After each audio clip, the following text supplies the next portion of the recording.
Hello there, Star Wars Celebration is 88 days away at the time of filming this. Now, I've always wanted to go to Celebration, but America has always just been a little bit too far to get to for me. It's very expensive to go to America from Australia. There are ones in Europe. We were thinking about going to the one in Europe back in 2023, but the stars just didn't align for it. And, it's expensive. The cost of living in Australia is insane at the moment. And our dollar against the US dollar is terrible.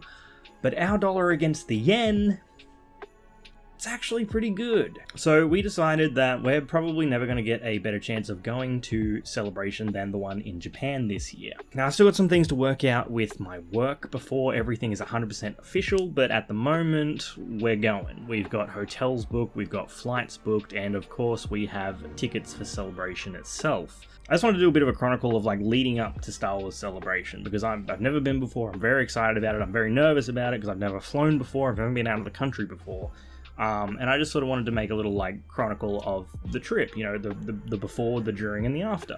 So I remember when we bought the tickets, I came home from work, and because the tickets went on sale, I think about 10 or 11 o'clock in the morning.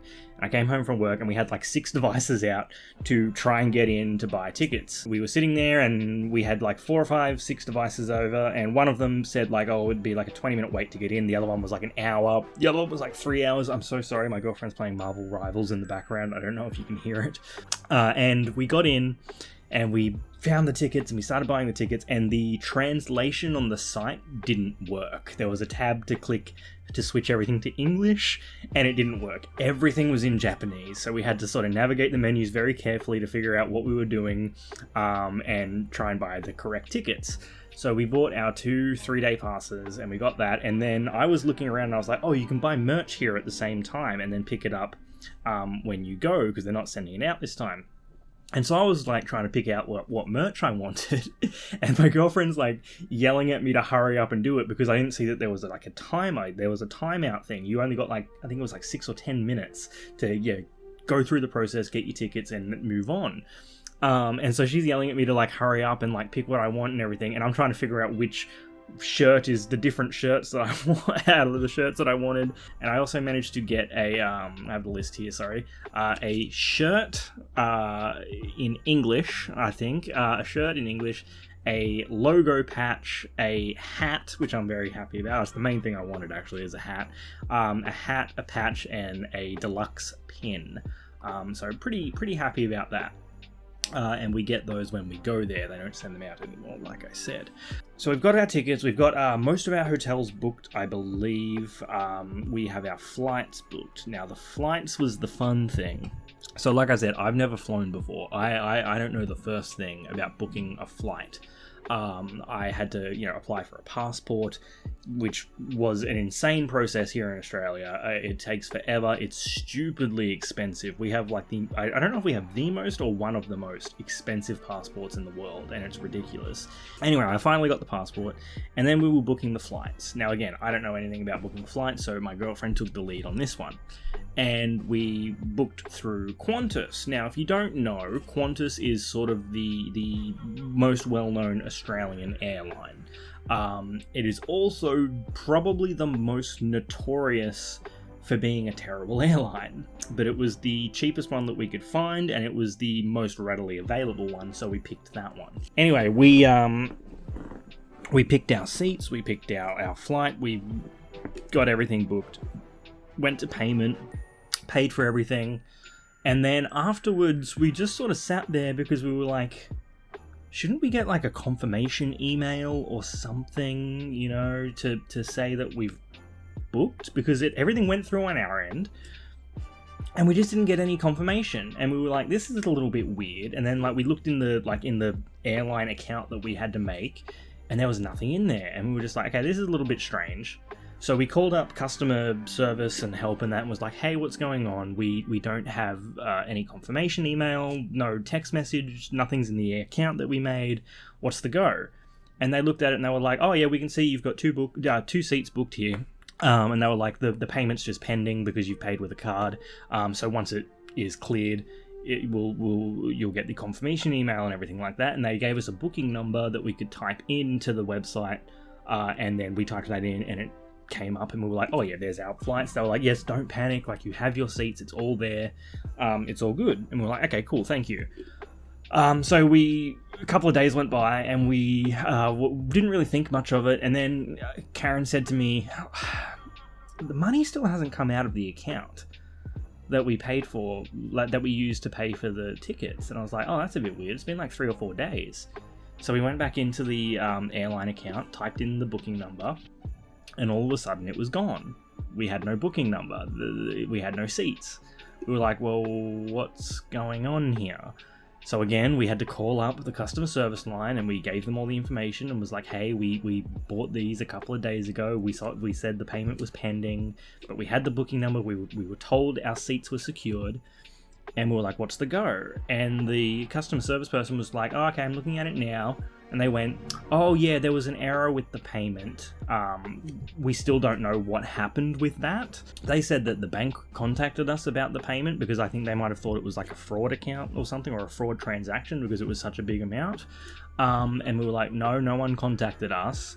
And they were like, no, someone would have contacted you. You should have gotten an email. And we were like, no, we didn't get an email. And they were like, well, it's been cancelled because their payment didn't work. And we were like, well, why didn't the payment work? Because it works on everything else, why didn't it work on this? And we went back and forth for a little bit and we just hit a dead end with it, basically.